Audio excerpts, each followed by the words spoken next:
নদীর ধার ধরে ধরে ধরে ধরে যায়। কিছু দূর যাওয়ার পরে যখন বড় পীর আব্দুল কাদের সিরাজের আব্বা দেখতে পেলেন একটা ফলের বাগান রয়েছে, যে ফলের বাগানটা এই কোনো মানুষ নয়। তিনি ভিতরের দিকে গেলেন, ওখানে জিজ্ঞাসা করলেন, ভিতরের দিকে যাওয়ার পরে একজন মানুষকে জিজ্ঞাসা করলেন এই ফল গাছটা নদীর দিকে রয়েছে, এই ফল গাছটা কার? তিনি বললেন মালিক ভিতরে রয়েছে। মালিককে ডেকে দাও। মালিককে ডেকে দেওয়া হলো। ওই সময় মালিককে বলছেন আমার একটা বড় ভুল হয়ে গিয়েছে, আপনার কাছে আমি ক্ষমা চাইতে এসেছি। ওই সময় বললেন কি ভুল করেছো বাবা? আমি ভুল করেছি এটাই, আপনার কাছে একটা ফল নদীর ধার ধরে ভেসে ভেসে ভেসে ভেসে যাচ্ছিল, আমি ওই ফলটা তুলে গিয়েছিলাম অমুক জায়গায়।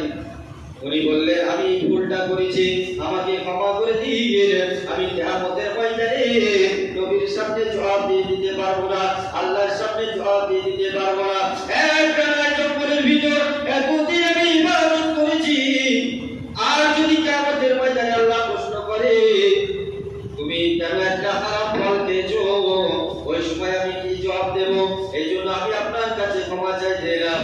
ওই সময় বললেন তোমার আমি ক্ষমা করতে পারি, আমার এখানে গোলামি করতে হবে, আমার এখানে চাকর থাকতে হবে, আমার এখানে গোলাম থাকতে হবে, আমি তোমাকে ক্ষমা করে দেব। ওই সময় বললো আমি রাজি রয়েছি, এক টাকায় তোমাকে 12 বছর এখানে থাকতে হবে। কত বছর? সম্ভব কি? একটা ফল খেয়ে যদি 12 বছরের দাবি করে, এটা সম্ভব? আর আমরা কত খেয়েছি বলেন? এই নামাজ পড়ে যেতে যেতে দেখে যাবে তো একটা নারকেল বললো কি আম পড়লো কি একটু তোমরা হয় আম বললো বরাদ্দ ঘুরিয়ে দিল। হ্যাঁ, এইবার বলেন দিন ওটা হালাল না হারাম? তো আমাদের কি ঔরস থেকে বড় পীর আব্দুল কাদের জিলানী রহমাতুল্লাহ আলাইহি আওলাদ আছে নাকি? কি মনে হয়? সব থেকে বড় যদি আল্লাহ তাআলা গুনাহ দিয়ে থাকে, দুনিয়া দিব না, কারোর হক না। তো এটা ছিল মালিকের হক, মানে যেটা হুকুকুল ইবাদ, এটা হলো কি বান্দার হক। তো যিনি মালিক তার হক হবে, তিনি বুঝিয়ে নিয়ে চলে গিয়েছেন। এমন সময় ইমাম বুখারী রাহমাতুল্লাহ আলাইহির আব্বা মেম্বারে উঠতে গিয়ে তিনি জেলে বললেন লা, আবার বললেন লা, মানুষ হতভম্ব হয়ে গেল। আবার বলছেন লা। তো অন্য কিতাবের মধ্যে এসেছেন ওনার মৌতের সময় এটা 3 বার কি করেছিলেন? লা বলেছেন, মানে না। ওনাকে প্রশ্ন করছে আজরাইল আলাইহিস সালাতু ওয়াস সালাম যে তুমি তোমার জিন্দেগির মধ্যে কতবার হারাম খেয়েছো? খুব জোরে চেঁচিয়ে বলেছে না না, এক লোক না কেন, এক জায়গা পরিমাণ আমি হারাম খাইনি। তার আওলাদের মধ্যে কি এসেছে? ইমাম বুখারী রাহমাতুল্লাহ আলাইহি। বলুন সুবহানাল্লাহ। যার কিতাব কোরআনের পরে মর্যাদা দেওয়া হয়, বলুন সুবহানাল্লাহ। বুখারী শরীফ কোরআনের পরে মর্যাদা পেয়েছে। দেখুন কোথা থেকে পিতা কেমন ছিলেন, তার মাতা কেমন ছিলেন, সেই দিক থেকে ধরে আসবে। এই জন্য আমরা অনেক সময় বলতে থাকি যে আমরা ভালো হলে সন্তান কি হবে ভালো।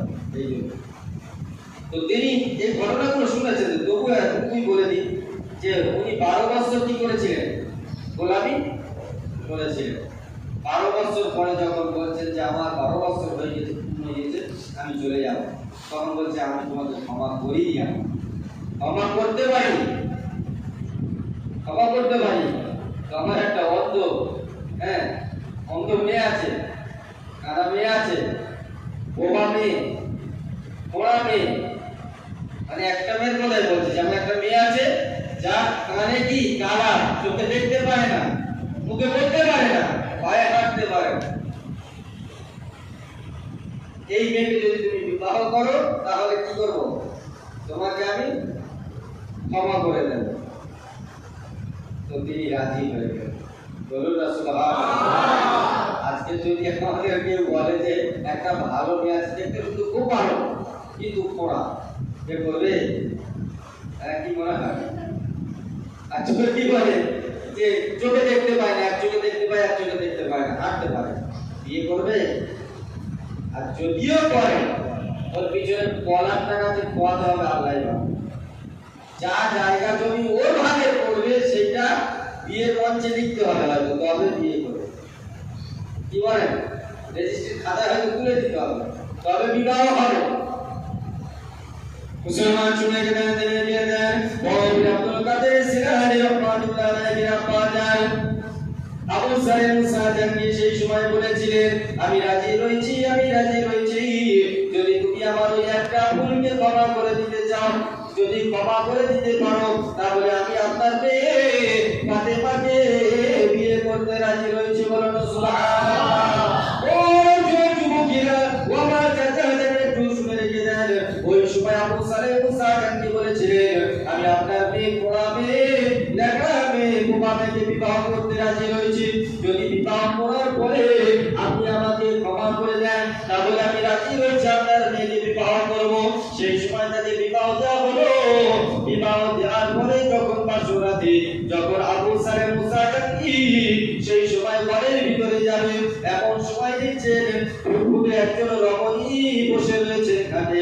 সেই সময় দেখছেন তার পা ভালো রয়েছে, চোখ ভালো রয়েছে, হাত ভালো রয়েছে, সব ভালো রয়েছে, আল্লাহর যত নিয়ামত রয়েছে সম্পূর্ণ নিয়ামত ওই ফাতেমার মধ্যে দেওয়া হয়েছিল। এই জন্য তিনি তাকে বুঝেছিলেন। ছুটে ছুটে ছুটে ছুটে চলে যায় শ্বশুরের কাছে। শ্বশুরের কাছে গিয়ে বলছেন, আব্বা জান, আমার আরো একটা ভুল হয়ে গিয়েছে। ও